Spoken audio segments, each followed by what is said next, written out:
वासुदेवाय। ओम नमो भगवते वासुदेवाय। ओम नमो भगवते वासुदेवाय। ओम नमो भगवते वासुदेवाय।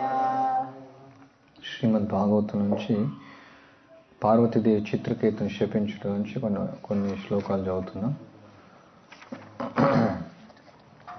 అత పాపీయ సంయో నమాసీరం యహి దుర్మతే యతేహ భూయో మహతం నకత్తా పుత్రకిల్బిషం. ఓరి దుర్మతి, పార్వతి చెప్తోంది, ఓరి దుర్మతి పుత్ర, నీవిప్పుడు నీచము పాపయుతమగు అసుర కులమున బుట్టి ఇకపై మహాత్ముల ఎడల మరల ఇట్టి అపరాధమును చేయకుందుగాక. భాష్యం శ్రీల ప్రభుపాద ఇచ్చినటువంటి భాష్యం. వైష్ణవుల ఎడ అపరాధము కలగకుండానట్లు ప్రతి ఒక్కడు జాగ్రత్తగా నుండవలెను. ఆ వైష్ణవుల్లో శ్రేష్ఠుడే పరమశివుడు. శ్రీ రూప గోస్వామికి బోధ చేయుచు శ్రీ చైతన్య మహాప్రభుల వారు వైష్ణవ అపరాధమును మదించిన ఏనుగుతో పోల్చిరి. మదించిన ఏనుగు చక్కని ఉద్యానవనమున ప్రవేశించినచో సమస్తమును నాశనము చేయను. అదేవిధంగా ఎవడేని మత్త గజం వలె వ్యవహరించచు వైష్ణవ అపరాధమును కావించినచో ఆధ్యాత్మిక ప్రగతి నిలిచిపోవును. కనుక వైష్ణవ అపరాధ విషయమున ప్రతి ఒక్కరూ మిగులు అప్రమత్తుడై ఉండవలను. ఈ భౌతిక జగత్తునందు బద్ధ జీవులైనట్టి జీవులకు తండ్రి అయిన శివుని నిర్లజ్జగా విమర్శించిన కారణమున చిత్రకేతువును పార్వతీదేవి శపించుట సమర్థనీయమే. దుర్గాదేవి తల్లి అని పిలువబడగా శివుడు తండ్రి అని పిలువబడను. కనుక వైష్ణవుడు ఇతరులను విమర్శించక తన కర్తవ్య నిర్వహణలో చక్కగా నెలకొనియుండుట పరమశ్రేయోదాయకము. అట్లుగాక అతడు ఇతరులను విమర్శించుటకు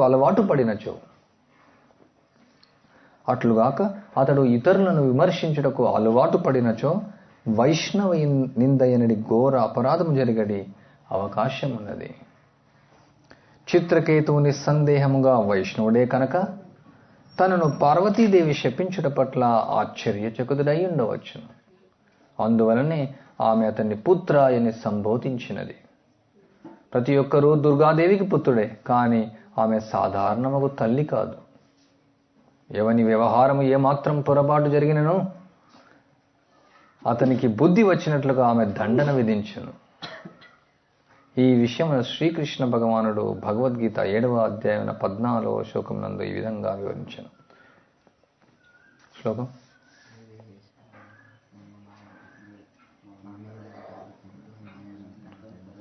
దైవీ ఏషా గుణమయి మమ మాయా దురత్యయ మామేవ ఏ ప్రపద్యంతే మాయామేతాం తరంతితే. త్రిగుణాత్మకమైన నా ఈ దైవీ మాయా నిశ్చయముగా దాట శక్యము కానిది.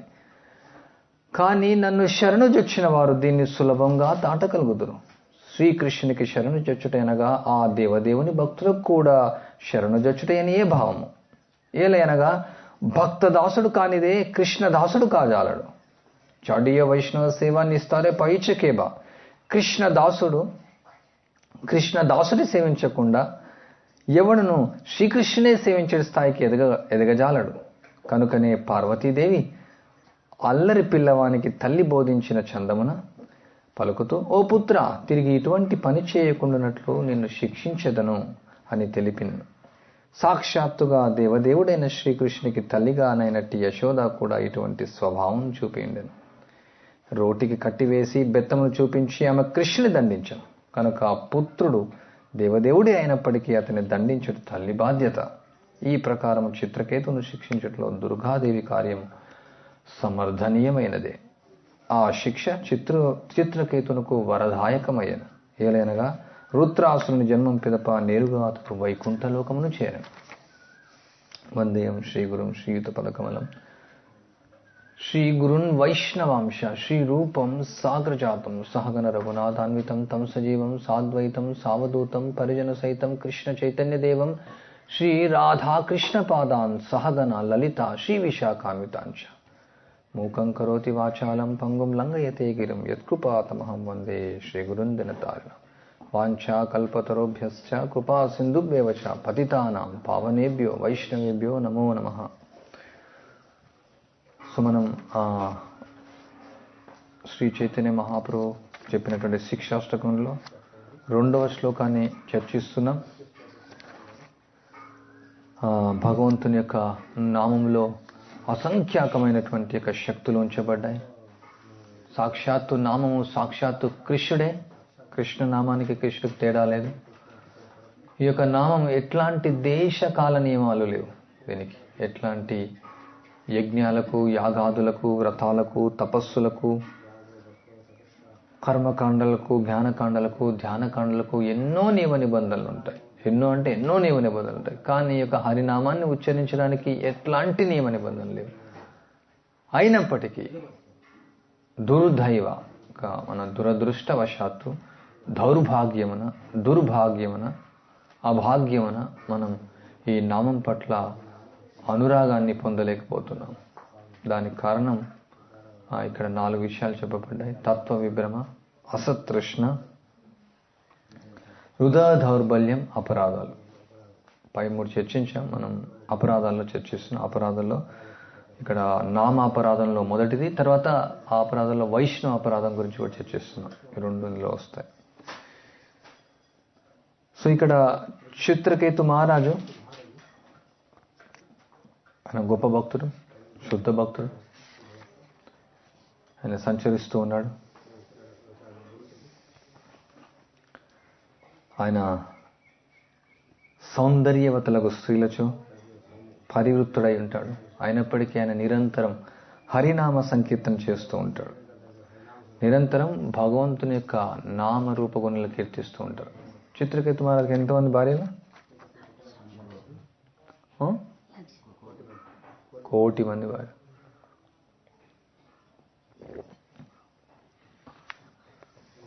ఒకరుంటేనే చాలా కష్టం. నిన్న మనం రామాయణం చదువుతున్నాం. రాముడు సాక్షాత్తు భగవంతుడైనా కానీ ఆయన కొంచెం కష్టాల పాలవలసి వచ్చింది. కానీ చిత్రకేతు మన 1 కోటి మంది భార్యలు. అయినప్పటికీ ఆయన భగవంతుని యొక్క నామరూపంగా కీర్తిస్తున్నాడు. ఎంత శక్తి ఉంటుంది. సో ఆయన ఈ విధంగా ఒకసారి విమానం నందు వెళ్తూ ఉన్నాడు. విమానం అంటే ఇప్పుడు ఉన్నటువంటి విమానం కాదు, పుష్పక విమానం. ఇప్పుడు విమానాలు ఎప్పుడైనా క్రాష్ అయిపోవచ్చు. దానిలో పెట్రోల్ వేయాలి. పెట్రోల్ వేస్తే ఆక్సిజనా, కిరోసినా సార్? ఓ కిరోసిన్. ఆ డీటెయిల్స్ అంత తెలియదు. మొత్తం మీద అవి చాలా ప్రమాదకరమైనటువంటి ఈ ఆధునిక విమానాలు. కానీ అప్పుడు ఏమంటారు? పుష్పక విమానాలు అంటారు. పుష్పక విమానం చెప్పిందనుకో, ఓకే నన్ను అక్కడ తీసుకొని వెళ్ళాలంటే తీసుకొని వెళ్ళిపోతుంది. దానికి పెట్రోల్ అవసరం లేదు, డీజిల్ అవసరం లేదు, టైం అవసరం లేదు, వెదర్ అవసరం లేదు. ఈ వెదర్ ఉందంటే సడన్గా షట్ డౌన్ అయిపోవచ్చు, కింద పడిపోవచ్చు, టెంపరేచర్లో మారిపోవచ్చు. అవన్నీ ఏమో చెప్తూ ఉంటారు. సడన్గా in 10 minutes you're going to crash the aeroplane అంటే ఏం చెప్తాం? 10 నిమిషాలు పడిపోతుంటే ఏం చేయలేము. దిక్కులు చూడాలి. దిక్కులు చూడడానికి కూడా విండోలు కూడా క్లోజ్ చేస్తారు. సో అట్లాంటి విమానాలు కాదు. ప్రభుపాదుల వారు అదే చెప్తుంటారు. ఈ ఆధునిక శాస్త్రజ్ఞులు మూర్ఖులు, వాళ్ళకేం తెలియదు అసలు. సో ఇంతకన్నా ముందు ఇంకా టెక్నాలజీ చాలా హై లెవెల్లో ఉందన్నమాట. జస్ట్ మంత్రం ద్వారానే అన్ని ఇట్లా జరిగిపోయాయి. మంత్రం అంత టెక్నాలజీ అనమాట. ఆ పుష్పక విమానాలతో ఎక్కడంటే అక్కడ వెళ్ళొచ్చు, చూడొచ్చు, తొంగి చూడొచ్చు. యాక్సిడెంట్లు కూడా ఏముండవు. అవి ఎట్లా ప్రయాణిస్తాయి? వాటికి ఎట్లా తెలుసు ఈస్ట్, వెస్ట్, సౌత్, నార్త్? ఎట్లా తెలుసు వాడు? Any idea? అంతే, వాడికి ఏం ప్రాబ్లం లేదు. అవి దివ్యమైనటువంటివి. దివ్యం అంటే ఓన్లీ భక్తులే వాడుతారు కాదు, ఈవెన్ ఇంద్రుడు, చంద్రుడు, దేవతలందరూ కూడా వాడుతుంటారు. సో మంత్రాలకు అంత శక్తి అనమాట. ఈ మంత్రంతో బాణం వేసినామంటే అది ఏ దిక్కున వెళ్ళాలా, ఎవరి దగ్గరికి వెళ్ళాలా, ఎక్కడ వెళ్ళాలని చేసేస్తున్నాను. ఇప్పుడు ఆ విధంగా కాదు. ఒకరిని చంపితే 100 మంది చచ్చిపోతారు. పెద్దవాళ్ళు చంపితే పిల్లలు చచ్చిపోతారు. పిల్లల్ని చంపితే పక్క వాళ్ళు చచ్చిపోతారు. ఇప్పుడు ఉన్నటువంటి అన్ని టెక్నాలజీలు అంతా కూడా నాన్ సెన్స్. దానికి వీళ్ళు విర్ర వీగుతూ ఉన్నారు, మూర్ఖులు. సో ఇక్కడ ఆయన వెళ్తూ ఉన్నాడు. అక్కడ కైలాసం నుంచి వెళ్తుంది. శివుడు పార్వతీదేవిని ఆలింగనం చేసుకుంటున్నాడు. అంటే ఇక్కడ అంకముకై కూర్చొని తోడపైన కూర్చోబెట్టుకునేసి ఆయన ఆలింగనం చేసుకుంటున్నాడు పార్వతీదేవిని. శివుడు ఎవరు? భూతనాథుడు. శివుడి దగ్గర ఎవరు ఉంటారు? అన్ని భూతాలు ఉంటాయి. భూతాలు, ప్రేతాలు, పిశాచాలు, ఢాకినులు, శంఖినీ గణం, ఇవన్నీ ఉంటాయి. అందుకని శివుడు పరమ వైష్ణవుడు. ఎందుకంటే అందరిని ఉద్ధరించడం కోసం ఆయన వాళ్ళందరినీ దగ్గర పెట్టుకుంటాడు అనమాట. వాళ్ళందరికీ రామనామాన్ని చెప్పి, హరినామాన్ని చెప్పి పవిత్రం చేస్తూ ఉంటాడు. ఇక్కడ డాకినులు, శాకినులు, పిశాచాలు, బ్రహ్మ రాక్షసులు, భూతాలు, దయ్యాలు కేవలం వైష్ణవుల కృప ద్వారా, హరినామం ద్వారానే ఉద్ధరించబడతాయి. యముడు కూడా ఉద్ధరించలేడు, యముడు కూడా రైట్ లేదు. సో అందుకే వైష్ణవులు కరుణామయులు. ఆ విధంగా వాళ్ళు ఏం చేస్తారు? హరినామ సంకీర్తన ద్వారా అవి ఉద్ధరిస్తుంటారు. సో నిన్న 11:30 వరకు కీర్తన చేశారు. ఎందుకంటే ఎట్లాంటివి ఏమైనా ఉంటే ఉద్ధరించబడతాయి అనేసి. కొందరు భక్తులు భయపడుతున్నారు, ఇక్కడ పిశాచాలు ఉన్నాయి, దయ్యాలు ఉన్నాయి. ఏం లేవు, ఇక్కడ ఉంటే తీసుకొని రండి, మనం ఇక్కడ తీసుకొస్తే అక్కడ కూర్చోబెట్టేసి కీర్తన చేస్తే వెళ్ళిపోతుంది. అది మన సాంప్రదాయం. సో మన సాంప్రదాయం వైష్ణవ సాంప్రదాయం, వైష్ణవానాం యథాశం. సో ఆయన అంతా అక్కడ ఎవరు ఉంటారు? సిద్ధులు, ఋషులు, అంటే వైరాగ్యులు ఉంటారు అక్కడ. అందుకనే శివుడు బూడిద రుద్దుకుంటాడు అంత. దక్షుడు అంటే వాళ్ళ సంభాషణ జరుగుతుంది, ఎవరు అంటే పార్వతితో నిందిస్తున్నాడు. ఎట్లుంటాడు ఆయన? జస్ట్ శివుడు పాములు వేసుకునేసి అంత బూడిద రుద్దుకునేసి, అంటే పార్వతి తెలుసు శివుడు యొక్క ఎగ్జాల్టెడ్ పొజిషన్, బయటికి ఏం తెలియదు. వైష్ణవులు కూడా అట్లా. వైష్ణవులు సింపుల్గా ఉంటారు, బయటికి వాళ్ళు ఏం పెద్ద చూయించుకోరు అనమాట. సో మనం చూడొచ్చు కొందరు బ్రాహ్మణులు 1 ఉంగరం, 2 ఉంగరాలు, 3, 5 ఉంగరాలు, ఈ కడియాలు, తర్వాత అన్ని చాలా పెద్ద గొప్ప వాళ్ళు. వైష్ణవులు చాలా సింపుల్గా ఉంటారు అన్నమాట. వాళ్ళు ఏం గుర్తించబడరు వాళ్ళు. సో ఆయన యొక్క అత్యున్నతమైనటువంటి యొక్క వైరాగ్యంలో ఉన్నాడు ఆయన. బట్ ఇక్కడ బయటికి చూస్తే పార్వతిని ఆలింగనం చేసుకుంటున్నాడు అందరి ముందు. వాళ్ళంతా వైరాగ్యులు, సిద్ధులు, వాళ్ళంతా ఋషులు, ముక్త పురుషులు ఉంటారు శివుడితో, వాళ్ళతో పాటు, అంటే భూతాలతో పాటు. సో ఆయన ఆశ్చర్యపోతున్నాడు అనమాట. అంటే ఆశ్చర్యపోతున్నాడంటే ఇక్కడ చిత్రకేతు మహారాజ్ చెప్తున్నాడు, ఇతను లోక గురువు శివుడు, అన్ని శరీర ధారణలో పరమశ్రేష్ఠుడు ఆయన. ఇక్కడ మునులంతా కూడా ఆసీనమై ఉన్నారు. సో కానీ పార్వతీదేవిని ఆలింగనం చేసుకుంటున్నాను. అంటే వైదిక సంస్కృతులు ఏమంటే ఈవెన్ భార్యాభర్తలు కూడా, అంటే ఈవెన్ పిల్లల ముందు కానీ, ఈవెన్ సొంత పిల్లల ముందు కానీ వాళ్ళు ఆలింగనం చేసుకోవడం, వాళ్ళు ఒకరినొకరు మాట్లాడుకోవడం ఉండదనమాట. ఎందుకంటే పూర్వకాలం పెద్ద ఇండ్లు ఉండేవి. అక్కడ అంతర్గత Prabhupada internal quarters and external quarters. అంతర్గతంగా ఆ స్త్రీలు ఉండేవాళ్ళు, అంతర్గతంగా కొంచెం లోపలికి, అండ్ ముందు పక్కన మగవాళ్ళు ఉండేవాళ్ళు. సో భార్యాభర్తలు కూడా కలిసేది కూడా తక్కువ అనమాట. వాళ్ళకు ఉంటుంది సంస్కార గది ఉంటుంది, అక్కడికి వెళ్తారు. తర్వాత గర్భధాన సంస్కారం అయ్యే గది ఉంటుంది. మామూలు ఆ సమయంలోనే కలుస్తారు, మామూలుగా ఎక్కువ కలవరు. భార్యాభర్తలు కూడా కలవరు. ఇంకా పెళ్లి చేసుకోవాలి ఎందుకని మీకు క్వశ్చన్ రావచ్చు. బట్ అది సంస్కృతి మనది, వాళ్ళు చూసుకోరనమాట. ఒక ఆయన చెప్తున్నాడు, రామ్మోహన్ రావు, ఆయన మేజర్ అనమాట. అంటే ఆయన బ్రాహ్మణ కుటుంబం నుంచి వచ్చారు. తర్వాత వాళ్ళ ఫ్యామిలీ జాయింట్ ఫ్యామిలీ అనమాట. వాళ్ళ తాత చెప్పాడు అనమాట, నేను మీ నాన్నమ్మని 7 సార్లు తాకాను, ఆయన చూడడం కూడా లెక్క పెట్టి చెప్తాడు. ఒక 50 సార్లు చూసుండొచ్చు అంతే, చూడడం కూడా 50 సార్లు. కానీ కొన్నిసార్లు ఏమవుతుందంటే వాళ్ళు అట్లా బయటికి వెళ్తారు, ఫంక్షన్స్కి వెళ్తారు, వివాహాలకు వెళ్తారు, అప్పుడు మేము కలిసి వెళ్తుండొచ్చు అంతే. అది ఫ్యామిలీ ఫంక్షన్స్ అయితే.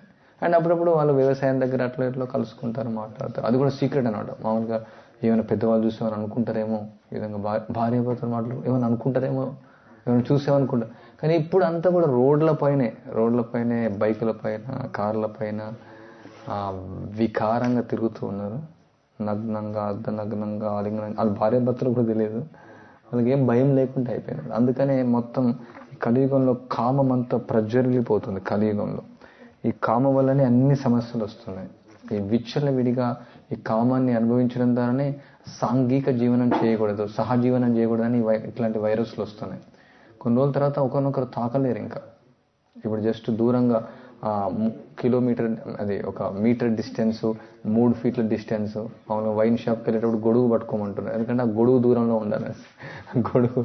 గొడుగు పట్టుకుంటే అట్లీస్ట్ అట్లానే దూరం ఉంటాయని, ఒక గొడుగు తాకుతుంది అనేసి. సో ఇప్పుడు తర్వాత కొన్ని రోజుల తర్వాత ఒకరినొకరు ఇంకా దూరంగా ఉండాల్సి వస్తుంది. ఇంకా అట్లాంటి అంటు వ్యాధులు వస్తాయి. ఇంకా ఇది సైడ్ పాయింట్స్ ఇవన్నీ. సో చిత్రకేతు మహారాజ్ చూసి బిగ్గరగా నవ్వాడు అన్నమాట. చిత్రకేతు మహారాజ్ ఎలా నవ్వుతాడు? వైష్ణవుడు.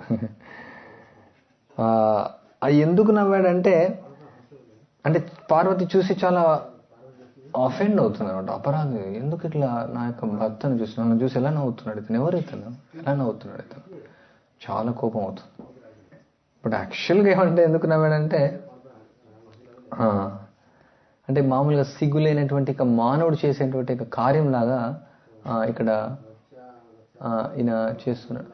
ధనంజయ చెప్పు, క్లాస్కి వస్తే బాగుంటుంది, అన్నిటికంటే ఇంపార్టెంట్ క్లాస్.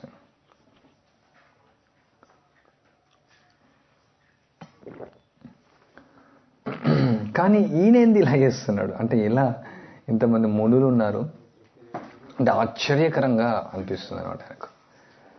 అంత సాధు పురుషులు అంత సభలో ఉన్నారు, ఆయన బాహ్యంగానే పార్వతిని ఆలింగనం చేసుకుంటూ ఉన్నాడు. సో అందుకని కొన్నిసార్లు ఆ వైష్ణవ యొక్క యాక్టివిటీస్ మనకు అర్థం కావన్నమాట. సో యాక్చువల్ ఒక విధంగా ఏంటంటే ఇక్కడ ఆ శివుని యొక్క మహోన్నత స్థితిని చూసి ఆయన నవ్వుతూ ఉన్నాడు అనమాట. కొన్నిసార్లు మనం నవ్వుతాం అంటే, నవ్వడం అంటే ఓ ఎంత గొప్పవాడినా అంటే అవహేళన చేయడం కోసమే కాదు నవ్వడం. సో ఇలా శివుడి యొక్క ఎంత ఎగ్జాల్టెడ్ పొజిషన్, అంత అత్యున్నతమైనటువంటి వైష్ణవుడు, వీళ్ళందరి ముందు ఎట్లాంటి నిర్మోహమాటంగా పార్వతీదేవిని ఇక్కడ కూర్చొని పెట్టి ఆలింగనం చేసుకుని ఎంత దేహాత్మబుద్ధికి ఆయన అతీతంగా ఉన్నాడు అంటే ఆ విధంగానే అర్థం చేసుకొని ఆయన యొక్క గొప్పతనానికి నవ్వాడు చిత్రకేతు మహారాజు. బట్ అన్ఫార్చునేట్లీ ఆ పార్వతీదేవి తప్పుగా అర్థం చేసుకొని పార్వతీదేవి ఇప్పుడు చెప్తూ ఉందన్నమాట.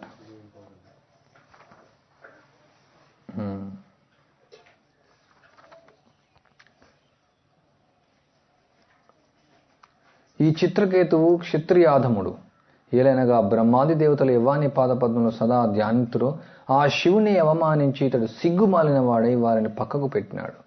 శివుడు ధర్మస్వరూపుడు, సకల జగత్తునకే గురువు, కనుక ఇతన్ని తప్పక శిక్షించవలసినదే అని పార్వతి చెప్తుంది. తర్వాత శ్లోకం, నేనే సర్వోత్తముడని తలుచుచు తాను సాధించిన దాన్ని చూచుకొని ఇతడు గర్వితుడైనాడు. సిగ్గుమాలిన వాడై ఇతడు తానే అతిముఖ్యుడని తలచినందున సాధుజన సేవ్యమకు విష్ణుపాద పద్మాశ్రమునకు అనర్హుడైనాడు. ఓ దుర్మతి పుత్ర, నీవిప్పుడు నీచము పాపయుతమగు అసుర కులమున బొట్టి ఇకపై మహాత్ముల ఎడ మరల ఇట్టి అపరాధము చేయకుందు కాక. భాష్యం,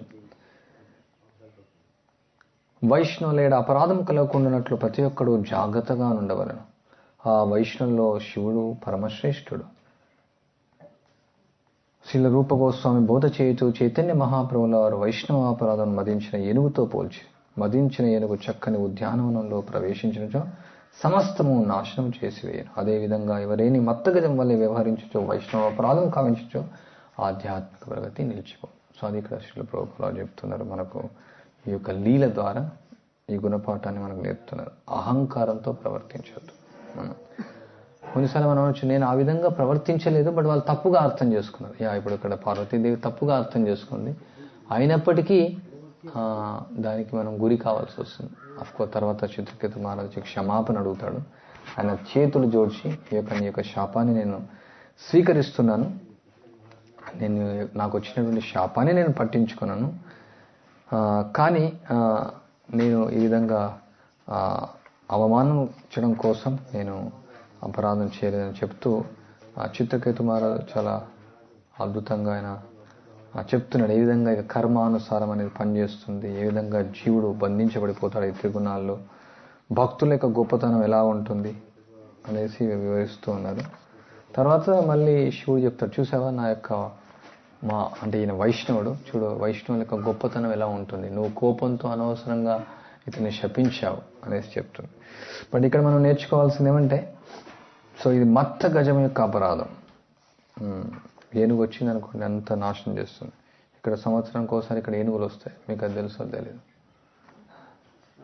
చూసావా ఏం చేశాయి, పంటను గిట్ట నాశనం చేస్తాయి. అప్పుడు ఏంటంటే అన్ని ఒడ్లు కోసిపెట్టి ఉంటే మొత్తం కుప్ప పెట్టిందంతా తీసేసుకుంటాయి. అంత అవి అడుగు పెడితే మొత్తం పొలంలో మొత్తం సమూలంగా మూలాలు లేకుండా నాశనం అయిపోతాయి.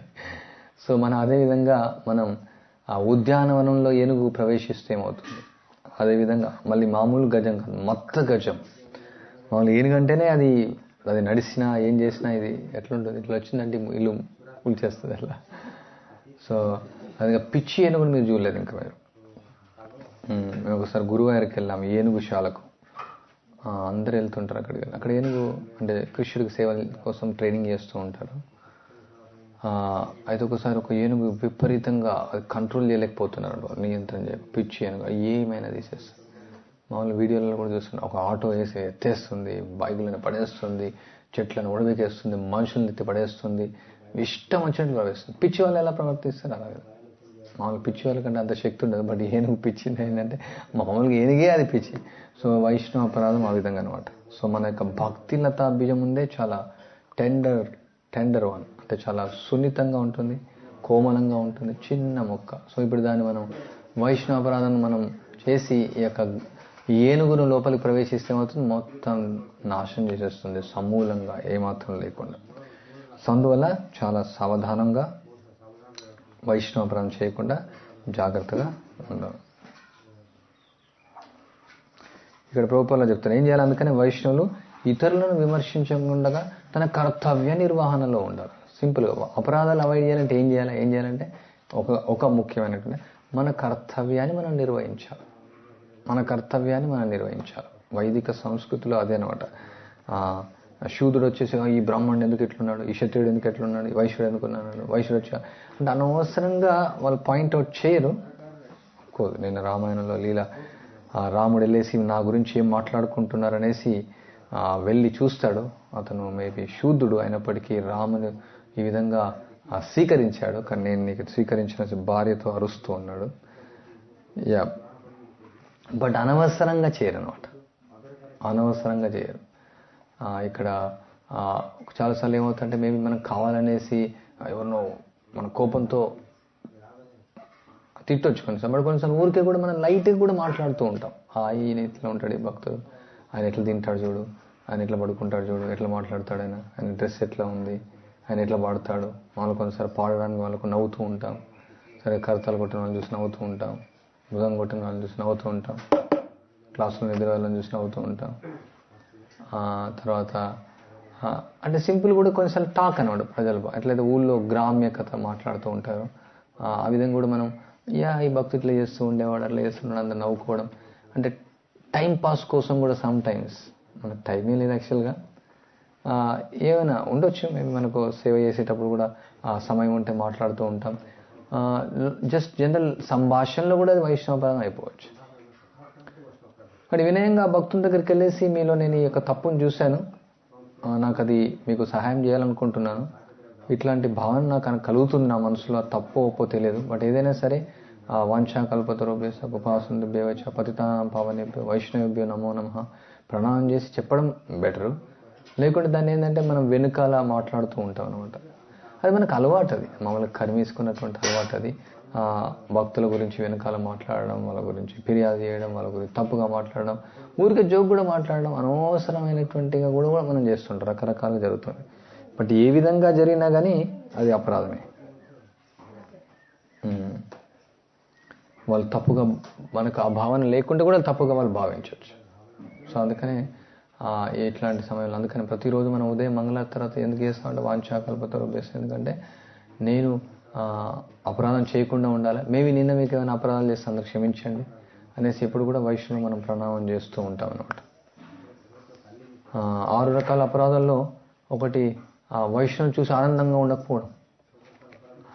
వైష్ణవుడు ఆనందపడాల, మళ్ళీ వచ్చాడు, మళ్ళీ ఏం చెప్తాడో ఏం చేస్తాడో, మళ్ళీ ఈయన వచ్చాడు, మళ్ళీ అంటే ఈయన ఎక్కడి నుంచి వచ్చాడు, ఎవరు మీరు, ఏ టెంపుల్ నుంచి వచ్చారు మీరు, అసలు ఎవరు మీ గురువు, ఎవరైనా ఇట్లా కింద నుంచి పైకి చూడడం. ఎవరో ఒకరు భక్తుడు వచ్చారు కదా, ఆనందించి భక్తుడు వచ్చాడు, నామం చేస్తున్నాడు, ఏదో తిలకం పెట్టుకున్నాడు, ప్రణామం చేస్తే అయిపోతుంది.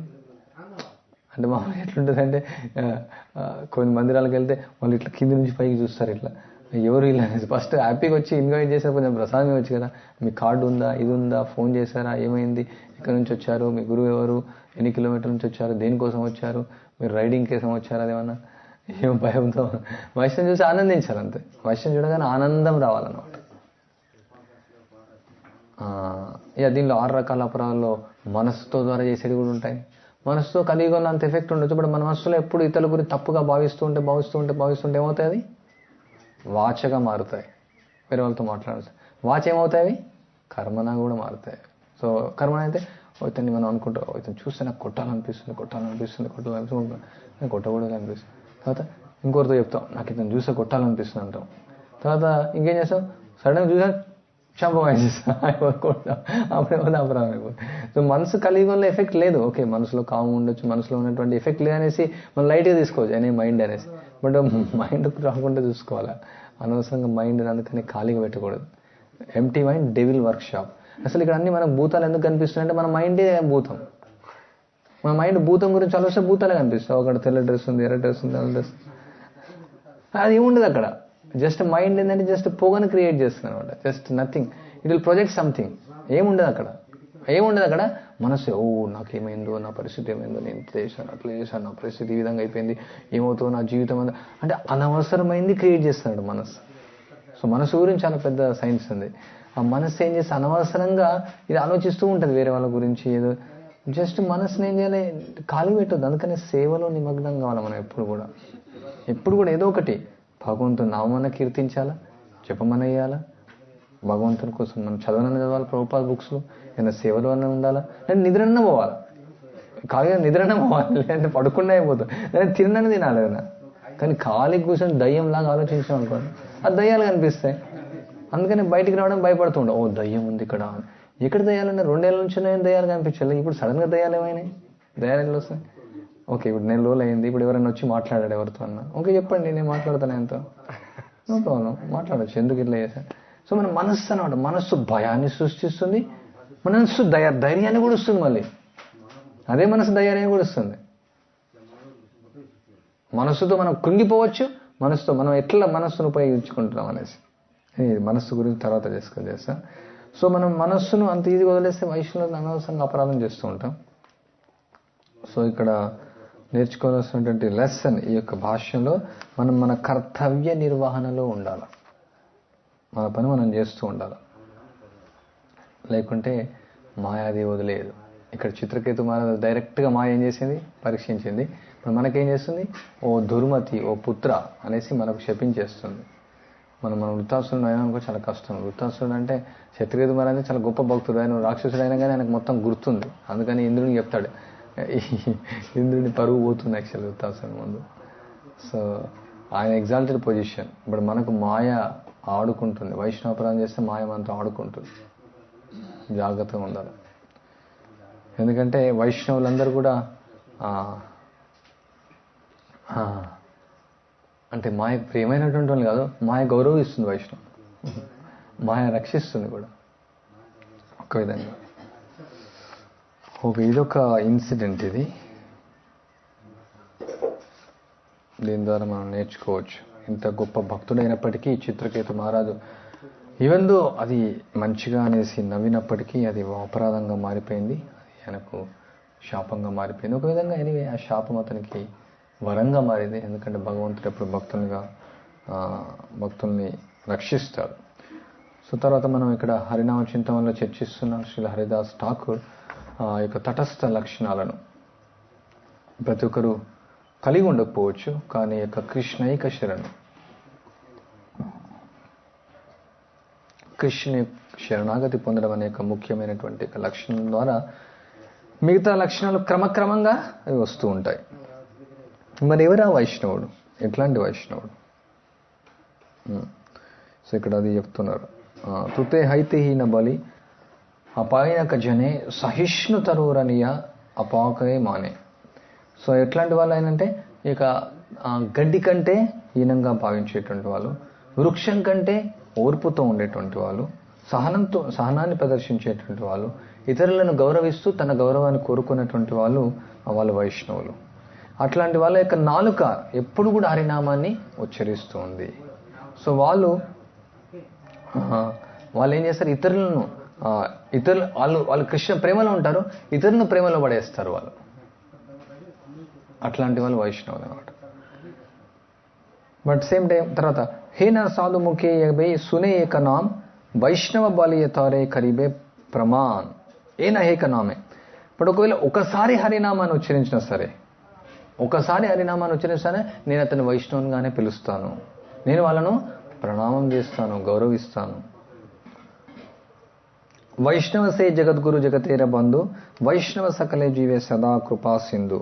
సో నిజమైనటువంటి వైష్ణవుడు ఆధ్యాత్మిక గురువు. ఆయన ప్రపంచానంతా కూడా ఉద్ధరిస్తాడు. అందరికీ సుహృదుడు, అందరికీ శ్రేయోభిలాషి, అయిన అందరికీ స్నేహితుడు.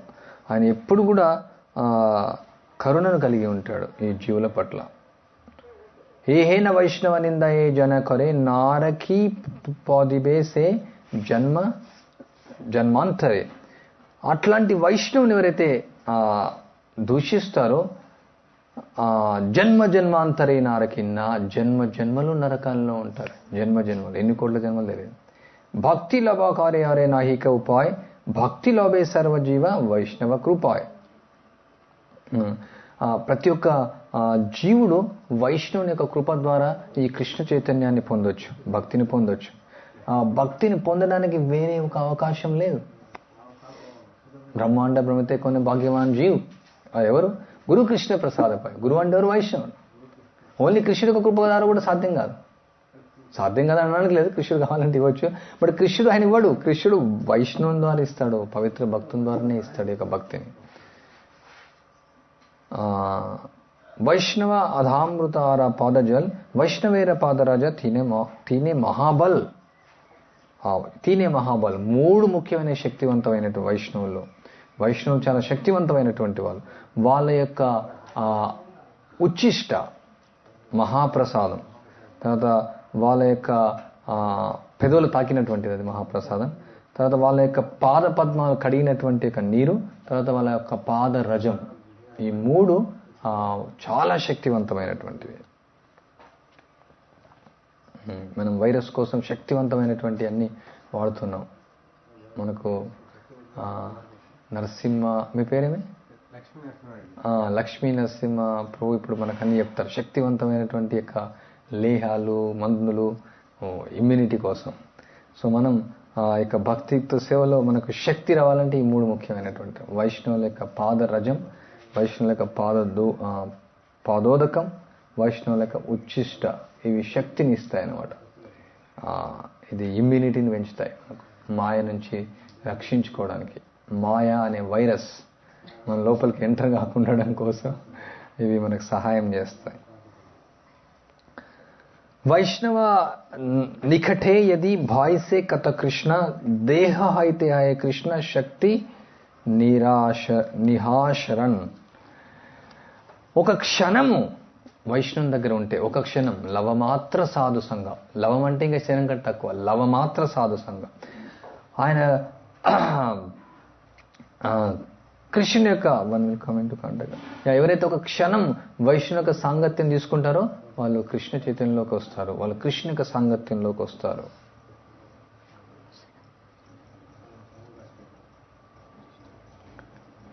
తర్వాత శ్లోకంలో చెప్తున్నారు, ఎవరైతే ఇక వైష్ణవుల కృపను పొందుతారో వాళ్ళు తన్మయత్వాన్ని పొందుతారు. వాళ్ళు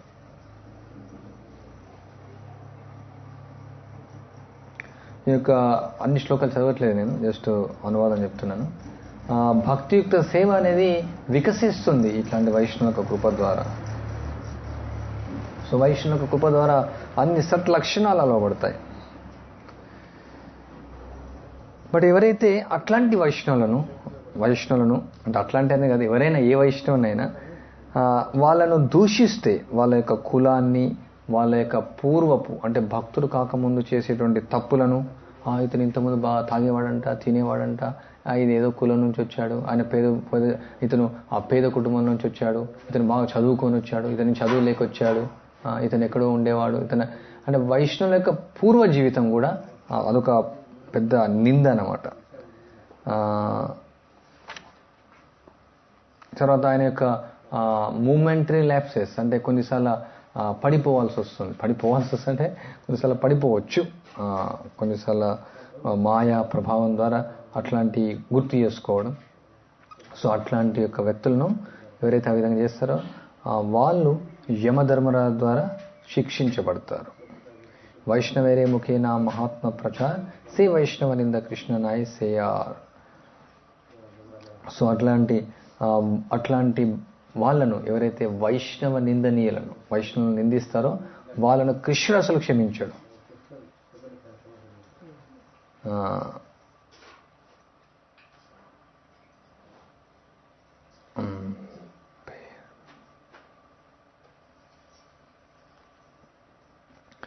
అతను ఎవరైనా ఉండొచ్చు, అతను గృహస్థ అయి ఉండొచ్చు, సన్యాసి అయి ఉండొచ్చు, అతను ఎట్లాంటి వ్యక్తి అయినా ఉండొచ్చు. వైష్ణవుడు ఆయన ఎవరిని కూడా అట్లాంటి వ్యక్తిని నిందించకూడదు.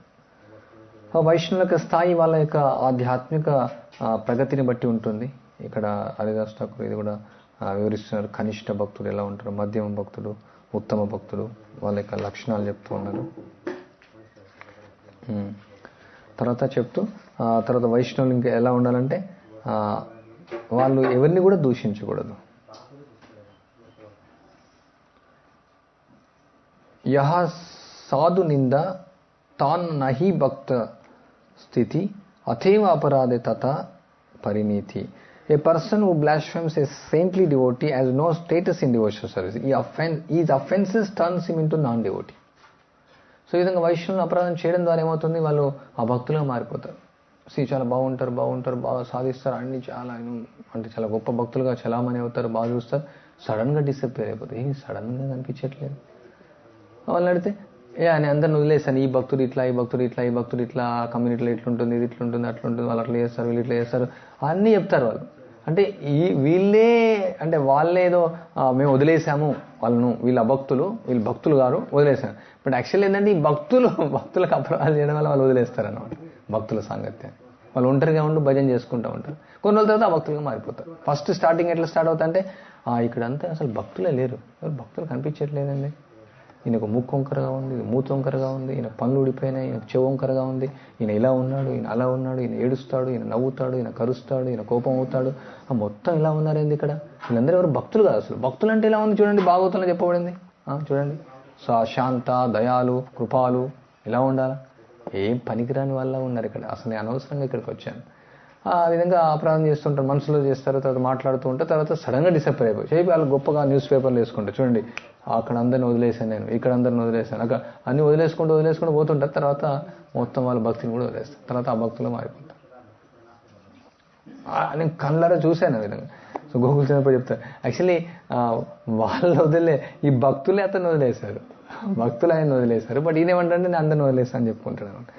సో ఎట్లా ఇది హరిదాస్ ఠాకూర్ చెప్తా అంటే వాళ్ళు భక్తులు ఎట్లా మారుతారంటే ఈ విధంగా గ్రాడ్యువల్ అపరాధం చేయగా అసలు అలా అంటానే ఉంటారు. అసలు కర్మీస్ బెటర్ భక్తుల కంటే. కర్మీస్ కన్నా ఇట్లా నిజాయితీ ఉంది, భక్తులు ఇట్లా తయారైపోయారు. ఓకే, మేబీ నిజంగా మన జీవితంలో కర్మీస్ లాగా మనం కర్మీస్ కంటే ఘోరంగా భక్తులు బిహేవ్ చేసి ఉండొచ్చు. బట్ దానివల్ల మనం భక్తులు వదిలేయాల్సిన అవసరం లేదు కదా. వాళ్ళు చెడ్డ, నువ్వు మంచిగా ఉండు. నీకెన్నో ఎదురైనాయి, మనకెన్నో ఎదురై ఉంటాయి. ఈవెన్ ఘోరమైనటువంటి భక్తులు మనకు ఎదురై ఉండొచ్చు, మన లైఫ్లో కలిచేలాలు ఎదురై ఉండొచ్చు, మన లైఫ్లో ఈవెన్ రకరకాలుగా ఎదురై ఉండొచ్చు. బట్ మనం భక్తులు వదిలేయాల్సిన అవసరం ఉంది దానికి. మనం వాళ్ళ కోసం భక్తులు కాలే కదా. నువ్వు ఓకే, నువ్వు ఐడియల్ చూపించు, నువ్వు ఆదర్శంగా ఉండు భక్తునిగా. వాళ్ళ వల్ల నువ్వు ఇప్పుడు ఈ గురువు పడిపోయాడు, ఈ గురువు నేను ఏ గురువు దగ్గర దీక్ష తీసుకున్నా, అదేంటది? ఒక పడిపోయిన గురువులు లేరా? ఇప్పుడు ఈయన ఇట్లా ప్రవర్తిస్తున్నా ఇంకా మంచి భక్తులు లేరా ప్రపంచంలో? సో మాయ ఎట్లయినా ట్రాప్ చేస్తున్నాడు మనకు, ఎట్లయినా ఏ విధంగానైనా మాయ అనేది పరీక్షిస్తూ ఉంటున్నాడు. నేను విన్నాను స్వయంగా. యాక్చువల్లీ ప్రభుపాద ఉన్నప్పుడు చాలా బాగుండే, నేను విన్నాను, చాలా భక్తులు గొప్పవాళ్ళుగా ఉండేది. ఇప్పుడు అంత భక్తులే లేరు అసలు అంతగా. అందువల్ల నేను ఇంకా భక్తులతో ఉండదలుచుకోలేను. నేను ఇంకా నేను ఇంట్లో ఉండి కర్మిగా ఉంటాను బెస్ట్. కర్మిగా ఉండడం బెస్ట్ ఏంటి? కర్మిగా ఉంటే ఏముంది, ఇంద్రియ భోగం బెస్టా భక్తి కంటే? నేహాభిక్రమణ వశస్తి ప్రత్యవాయన విద్యుత్ స్వల్ప. అదే భగవద్గీతలో చెప్పుందా? ఏం నేర్చుకున్నాను ప్రభుపాద నుంచి? సో మా ఏ విధంగానే అటాక్ చేయొచ్చు. సో దెన్ హరిదాస్ ఠాకూర్ ఏం చెప్తా అంటే క్రమక్రమంగా వాళ్ళు భక్తుల యొక్క సాంగత్యాన్ని కోల్పోతారు. వాళ్ళు నేనేం చేస్తారు, వాళ్ళు असत्संगत्यागे हाय वैष्णवाचार असत्संगे हाय साधु अवज्ञ अपार. A Vaishnava should always avoid the association of ordinary people by associating with non-devotees. One comes to criticize saintly devotees. ఇంకో పాయింట్ ఏమంటే వాళ్ళు ఏం చేస్తారు, అభక్తులతో సాంగత్యం చేస్తారు భక్తులు. సో ఎప్పుడైతే అభక్తులతో సాంగత్యం చేస్తారో భక్తులను దూషిస్తారు.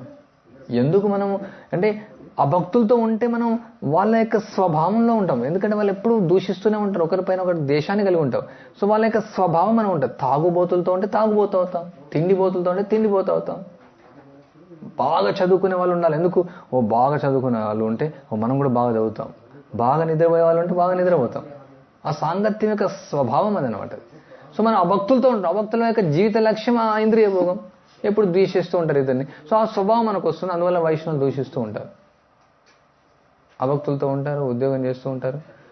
వీళ్ళు ఏమో చేస్తున్నారులే, వీళ్ళేమో ఊరికే తిని కూర్చుంటున్నారు, వీళ్ళు ఓన్లీ డొనేషన్తో మెయింటైన్ చేస్తున్నారు. ఏదో పండిస్తా అంటారు, ఏం పండిస్తలేరు. ఏదో చేస్తున్నారు, ఏం చేయట్లేదు. ఊరికే టైంపాస్ చేస్తూ ఉంటారు. వీళ్ళంతా జీవితాన్ని వృధా చేసుకుంటున్నారు, వీళ్ళంతా ఇట్లా చేసుకుంటున్నారు. అసలు ఎందుకు వీళ్ళు నాలాగే ఉద్యోగం చేసుకుని హ్యాపీ ఎంజాయ్ చేయకుండా ఎందుకు ఇదంతా వేస్ట్ చేసుకుంటున్నారు? ఇదే దూషణ. ఎందుకంటే ఆ భక్తులు అదే విధంగా అనుకుంటారు. ఏంది ఈ సాములంతా వేస్ట్ చేసుకుంటే లైఫ్లో, ఈ భక్తులంతా వేస్ట్ చేసుకుంటే ఎంజాయ్మెంట్ లేకుండా. సో వాళ్ళు కూడా సేమ్ ప్రొపెన్సిటీ అనమాట. ఎందుకు నాలాగా భక్తి చేయొచ్చు వీళ్ళు? నేను ట్రైన్లో వెళ్తూ బస్సులో వెళ్తూ జపం చేస్తాను, వీళ్ళు ఎందుకు జపం చేయకూడదు? నేను ఉద్యోగం చేస్తూ భార్యతో ఎంజాయ్ చేస్తూ ఇతర స్త్రీలతో ఎంజాయ్ చేస్తూ నేను భక్తి చేస్తాను, వీళ్ళు ఎందుకు ఎంజాయ్ చేయకూడదు? సో ఎందుకు ఈ విధంగా? సో సేమ్ అంటే ఆ భక్తుల యొక్క మెంటాలిటీ ఏంటంటే ఎప్పుడు ఇతరులను దూషిస్తూ ఉంటారు. బట్ ఆ భక్తుల యొక్క మెంటాలిటీ వల్ల ఎప్పుడు భక్తులతో, అందుకని ఆ భక్తులతో ఉంటే భక్తుల యొక్క వాల్యూ తెలియదు, భక్తుల యొక్క విలువ తెలియదు. అందుకని చాలా డేంజరస్ అనమాట, పాయిజన్. అందుకనే పంజరంలో అగ్ని పంజరంలో చనిపోవడం మేలు, లేదంటే పులి యొక్క నోట్లో చనిపోవడం మేలు. అంటే చనిపోవాలని కాదు, ఇక్కడ ఆ భక్తులతో ఉండడం కంటే. అట్లా చెప్పబడింది శాస్త్రం. కాత్యాయని సమతలో ఉంది, ఇంకెక్కడ విష్ణు పురాణంలో ఉంది, ఇంకా పద్మ పురాణంలో ఉంది. ఆ భక్తుల యొక్క సాంగత్యం ఎంత డేంజర్. అందుకని అసుసంగత్యాన్ని వైష్ణవ్ హై ప్రైమ్ క్వాలిఫికేషన్ చైతన్య చైతాంతంలో ఇవ్వబడింది. మొట్టమొదటి అర్హత భక్తిలో సంపాదించాలంటే ఆ భక్తులను వదిలేయాలి. అందుకని క్రమక్రమం మన తల్లిదండ్రులు దూరం అవుతారు, బంధువులు దూరం అయిపోతారు, సమాజం దూరం అవుతారు. ఎందుకంటే ఆటోమేటిక్ మనకి స్వభావం, దానికి ఆటోమేటిక్ వాళ్ళు దూరం అయిపోతూ ఉంటారు వాళ్ళు. కానీ మనం వాళ్ళతో ఉండి భక్తులు చేయాలని చాలా కష్టం. కానీ అనివార్య కారణాల వల్ల తప్పనిసరి అయితే మరి తప్పదు. కానీ మనం అర్థం చేసుకోవాలి మన వైష్ణవ తత్వాన్ని. భక్తులతో దూరంగా ఉండాలి, అదే పెద్ద సమస్య. అందుకని ఆ భక్తుల ఆలోచనలే వస్తాయి. వాళ్ళు అభక్తుల స్త్రీలతో ఉంటే వాళ్ళకు అట్లాంటి స్త్రీల యొక్క అలవాట్లే వస్తాయి. మన పిల్లలు అభక్తుల పిల్లలతో ఉంటే మా వాళ్ళకి అట్లాంటి అలవాట్లే వస్తాయి. మేము బాగా చదువుకోవచ్చు, ఉద్యోగం చేయొచ్చు, బాగా వాళ్ళు సంపాదించవచ్చు, వాళ్ళ శరీర పోషణ తిండి కూడు గుడ్డ తీసుకోవచ్చు, జంతువుల్లాగానే వాటికి తిండి కూడు గుడ్డ కావాలా, వాటికి అది ఫ్రీగా దొరికితే మనం సంపాదించుకోవాలి, అవి మాత్రం దొరుకుతాయి అంతే. బట్ మిగతాయన్నీ వాళ్ళ యొక్క లక్షణాలు వస్తాయి, మొత్తం వాళ్ళ యొక్క లక్షణాలు వస్తాయి. వికర్మి యొక్క లక్షణాలు. కర్ములతో సాంగత్యం చేస్తే కూడా కొంచెం పర్వాలేదు అట్లీస్ట్, ఎందుకంటే వాళ్ళు వైదిక సంస్కృతిలో. ఇప్పుడు కర్ములు కూడా లేరు, మొత్తం వికర్ములు ఉన్నారు. ఉగ్రకర్మ వికర్మలే ఉన్నారు, మొత్తం శాస్త్రానికి వ్యతిరేకంగా వెళ్ళే వాళ్ళే ఉన్నారు. సో అందువల్ల ప్రభుపాలు చెప్తారు ఈ కృష్ణ చైతన్య సంఘ ఉద్యమం ఎందుకంటే భక్తులతో సాంగత్యాన్ని ఏర్పరచడం కోసం ముఖ్య ఉద్దేశం. అందుకని ప్రభుపాల ఉపదేశాంతులు ఇస్తారు. ఏంటది శ్లోకం? దదాతి ప్రతిగుణాతి గుహ్యమఖ్యాతి పుచ్చతి భూంతే భోజయితే చేవ షడ్విధం ప్రీతి లక్షణం. ఈ యొక్క ప్రీతి లక్షణాలు ఏదైతే భక్తులతో చేసుకోవాలి. రహస్యాలు చెప్పడం, రహస్యాలు వినడం, చాలా ఇంపార్టెంట్. భక్తులతో ఉండి రహస్యాలు చెప్పకుండా ఇంకెవరు చెప్తాం? రహస్యాలు చెప్తూ ఉండాలి. తర్వాత అది భక్తులతో ఉంటే సాధ్యమవుతాయి. ఈ యొక్క 6 లక్షణాలు ప్రీతి లక్షణాలు ఆ భక్తులతో చేసుకునేది కాదు. ఆ భక్తులంటే ప్రచారంలో చేస్తాం మనం, వాళ్ళకి ప్రసాదం ఇస్తాం మనం, వాళ్ళేదో కొంచెం డొనేషన్ ఇస్తారు, వాళ్ళకు కృష్ణ చైతన్య రహస్యాన్ని మనం చెప్తాం. ప్రచారం కోసం వెళ్ళడం అది సాంగత్యం తీసుకోవడం కాదు, సాంగత్యాన్ని ఇవ్వడం అది. సో తర్వాత ఏమవుతుంది? యోషితి సంగి పునః మధ్య గణ్య తార సంగి త్యాగ జీవ హే యహ ఈ భేద ధన్య. Associating with a man who is too attached to women is also considered bad association. A spirit soul who avoids association with such person becomes fortunate. Actually ఏంటంటే మనము స్త్రీ సంగులమని కాదు, అంటే చైతన్య మహాప్రభు రఘునాథ అని చెప్తున్నారు స్త్రీ సంగులతో సాంగత్యం. బట్ ఎవరైతే స్త్రీ సంగులు ఉంటారో వాళ్ళతో సాంగత్యం చేయడం కూడా ప్రమాదమే. ఇప్పుడు మనం ఇంద్రియ భోగం వద్దనుకుంటాం, కానీ ఆ ఇంద్రియ భోగులతో సాంగత్యం చేయడం కూడా ప్రభావం ఉంటుంది అన్నమాట. కృష్ణేర సంసారే దాంపత్య ధర్మస్థాయే అసద్భాలీయ శాస్త్రయే నా భాలే తాయకే. సో భార్యాభర్తలు కలిసి ఉండడం తప్పు కాదు కృష్ణ చైతన్య కుటుంబంలో, కానీ అది తప్పు సాంగత్యం అన్నారు దాన్ని. అధర్మ సంయోగ సరైన భావిరత్ యోస్తి సంగి జ్ఞాన దుష్ట శాస్త్రేర సమ్మత్. శాస్త్రం ప్రకారం ఏం చెప్తా అంటే ఎవరైతే స్త్రీకి ఆసక్తులై ఉంటారో అట్లాంటి వాళ్ళతో సాంగత్యం చేయకూడదు. కృష్ణేత అభక్త అసద్విజిత ప్రకార్ మాయావాది ధర్మధ్వజ నిరీశ్వర wicked person who are not devotees Lord Krishna. ఎవరైతే వికెడ్ అంటే ఏమంటారు, పాషండులు, క్రూరులు ఎవరైతే కృష్ణుని యొక్క భక్తులు గారో వాళ్ళందరూ కూడా క్రూరులు. ప్రభుపాద చెప్తారు హూ ఈజ్ రాస్కెల్, ఎవరు మూర్ఖులు. Who is not devotee of Krishna is rascal. భక్తులు ఎవరైతే గారో వాళ్ళందరూ మూర్ఖులు. ఇక్కడ క్రూరులు అని చెప్తున్నారు. సో అందులో 3 రకాలైనటువంటి క్రూరులు. ఒకటి మాయావాదులు, వాళ్ళ మొహం కూడా చూడొద్దు. తర్వాత హిపోక్రేట్స్, మిథ్యాచారులు, వాళ్ళని చూస్తే సారం చేయాలి. Next wrap themself in the grab of religiosity, ధర్మం పేరుతో మోసం చేసేటువంటి వాళ్ళు. అండ్ ఏథిస్ట్, నాస్తికులు. సో వీళ్ళందరితో ఎవరితో సాంగత్యం చేయకూడదు. చూడండి, ఇవన్నీ వైష్ణవ అపరాధంలో మొదటి అపరాధంలో హరిదాస్ ఠాకూర్ వివరిస్తున్నారు చైతన్య మహాప్రభు. మనం ఏమంటాం, భక్తులు అంటే దూషించకూడదు, అంతే, దట్స్ ఆల్. బట్ అది దూషించకుండా ఉండాలంటే ఇవన్నీ ప్రికాషన్స్ అనమాట. ఎవరెవరితో సాంగత్యం చేయాలా, ఎవరితో సాంగత్యం చేయకూడదు, ఆ భక్తులతో ఉండకూడదు. అంటే ఇప్పుడు అభక్తులతో ఉంటే మొదటి అపరాధం అవుతుందా అంటే డైరెక్ట్గా మొదటి అపరాధం కాకుండా వచ్చు. బట్ నువ్వు అభక్తులతో ఉంటే మొదటి అపరాధం చేస్తావు. మాయవాళ్ళతో ఉంటే మొదటి అపరాధం చేస్తావు. నాస్తికులతో ఉంటే మొదటి అపరాధం చేస్తావు. స్త్రీ సంఘులతో ఉంటే మొదటి అపరాధం చేస్తావు. ఇప్పుడు మొదటి అపరాధం వైష్ణవరాధం చెప్తూ ఉంటాం. మరి ఇదెందుకు చెప్పాం మనం అని? ఇవన్నీ ఇస్తున్నారు హరిదాస్ ఠాకూర్ మొదటి అపరాధంలో. ఇవన్నీ జాగ్రత్తలు తీసుకో. మరి ఇవన్నీ ఎందుకు జాగ్రత్త అంటే ఎవరేం చేసినా ఏమనొద్దు, అదొకటి మాత్రం నేర్చుకున్నాం. వైష్ణవులు అంటే ఏం చేసినా ఏమనొద్దు, అంతే. ఏం చూడకూడదు, ఏం వినకూడదు, ఏం మాట్లాడకూడదు, వాళ్ళు ఏం చేసినా సరే నిందించకూడదు. Is not that actually. అది చాలా క్లియర్గా అర్థం చేసుకోవాలి వైష్ణవ అపరాధం అంటే ఏమనేసి. సో ఎవరైతే వైష్ణవ అపరాధులు ఉంటారో తర్వాత శ్లోకంలో చెప్తారు వర్జిలే అంటే వదిలేయాలి. ఏ సభ సంఘ సాధు నిందనాయే, ఎవరైతే సాధు నింద చేస్తారో ఈ హాకే ఏ నింద బలేసే వర్జయ హాయ్, ఎవరైతే సాధు నింద చేస్తారో వైష్ణవ అపరాధం చేస్తారో వాళ్ళతో సాంగత్యం వదిలేయాలి. చాలా ఇంపార్టెంట్ ఇది, చాలా డేంజర్. నేను చూసాను కదా, మనం మామూలుగా ఇట్లా ఒక ఇద్దరు మాట్లాడుకుంటూ ఉంటారు, ఇంకొకరు వస్తారు, దానిలో వాళ్ళు కూడా అదే అందులో చర్చలో ఉంటారు, మళ్ళీ ఇంకొకరు వస్తారు. అండ్ మనకేం ఉండదు వేరే వాళ్ళని దూషించాలని, వాళ్ళలో కలిసి మనం వింటాం వస్తాం. తర్వాత మనం కూడా ఒక మాట ఒక పాయింట్ ఇస్తాం. అట్లనే అది ఉందా వైష్ణవ నింద క్లబ్ లాగా మారిపోతుంది. రెగ్యులర్గా జరుగుతూ ఉంటాయి వైష్ణవ నింద క్లబ్లు కొన్ని. వాళ్ళకి అదే పని అనమాట, వాళ్ళకి అదే పని, ఇంకేం లేదు. ఇంకేదో ఒక ఎంటర్టైన్మెంట్, వాళ్ళ ఎంటర్టైన్మెంట్గా మారిపోతుంది. డైలీ అట్లా వస్తారు. మామూలుగా ఆ మర్రి చెట్టు కింద వచ్చి ఎట్లా కూర్చుంటారో రోజు ఒక ప్లేస్ ఉంటుంది, అందరు కలిసి కూర్చునేసి ఇంకా వైష్ణవ నింద పరాయణులు వాళ్ళు. ఆ వైష్ణవ నింద పరాయణులతో ఈ సాంగత్యం అని చేస్తే ఏమంటే మనం కూడా అపరాధాలు చేస్తాం, మనం కూడా. సో చాలా డేంజర్. ఎవరైతే ఒక డివోటీని మనం క్రిటిసైజ్ చేస్తూ విన్నామంటే జనరల్ శాస్త్రం చెప్తుంటే వాళ్ళ నాలుకనన్నా కట్ చేయాలి, లేదంటే దూరం అని వెళ్ళాలి, దూరం వెళ్ళిపోవాలి. మన చేత కాకుంటే, మన చేతనైతే నాలుగు కట్ చేయొచ్చు, తప్పు కాదు. అంత డేరీ చేస్తాం మనం.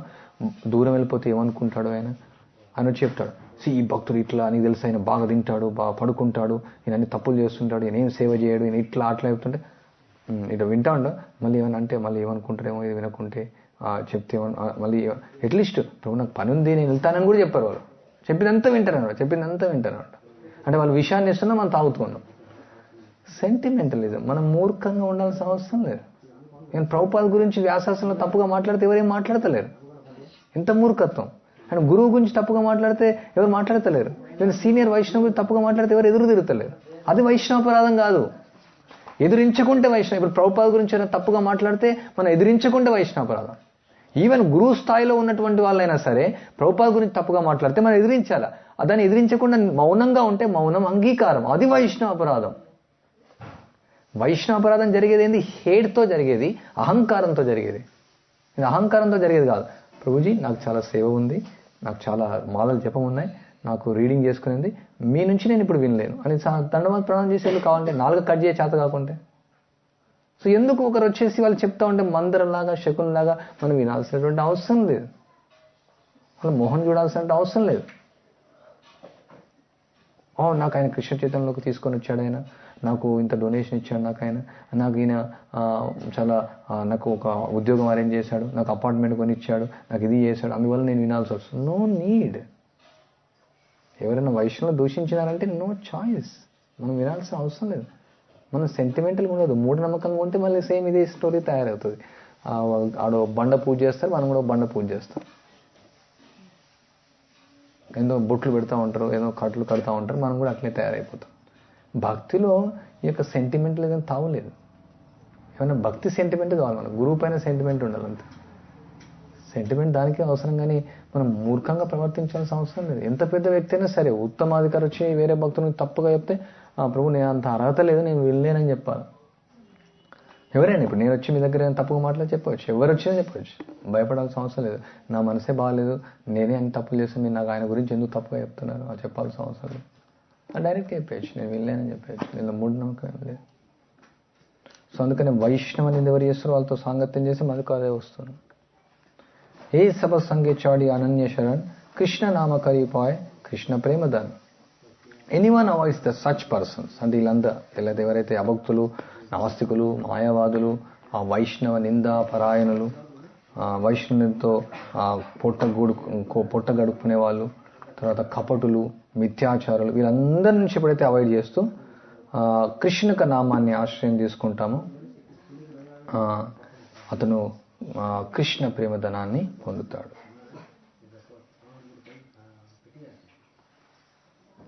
కానీ ఎవరైతే కొందరికి సామాన్యమైనటువంటి ఒక విశ్వాసం ఉంటుంది, వాళ్ళు విగ్రహాన్ని ఆరాధిస్తూ ఉంటారు, కానీ వైష్ణవుల పట్ల అంత గౌరవం ఉండదు. వాళ్ళను ప్రాకృత భక్తులు అంటారు, వాళ్ళు ప్రాకృత వైష్ణవులు అంటారు. అతను వైష్ణవ ఆభాసుడు, కానీ అతను నిజమైనటువంటి వైష్ణవుడు కాదు ఇంకా. ఎందుకంటే వైష్ణవుల పట్ల గౌరవం లేదనకు. అతను వైష్ణవ సాధు సంఘాన్ని పూర్తిగా సంగత్యం తీసుకోలేకపోతున్నాడు ఆయన.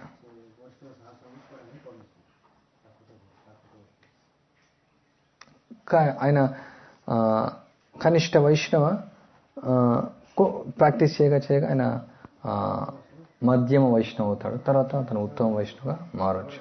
అంటే అపరాధాలు చేయకుండా నామాన్ని కీర్తిస్తే ఆ విధంగా క్రమక్రమంగా వైష్ణవుల పట్ల గౌరవం ఆయనకు పెరగవచ్చు.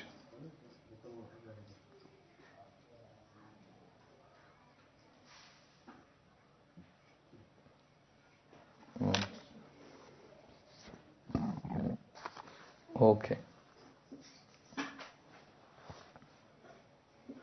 కనిష్ట వైష్ణవులే అపరాధం చేస్తారు, ఉత్తమ వైష్ణవులు ఎవరికి అపరాధం చేయరు వాళ్ళు, ఎందుకంటే అందరినీ వాళ్ళు భక్తులుగా చూస్తారు. మధ్యమాధికారి అతను చాలా జాగ్రత్తగా సావధానంగా అపరాధం చేయకుండా ప్రయత్నిస్తాడు.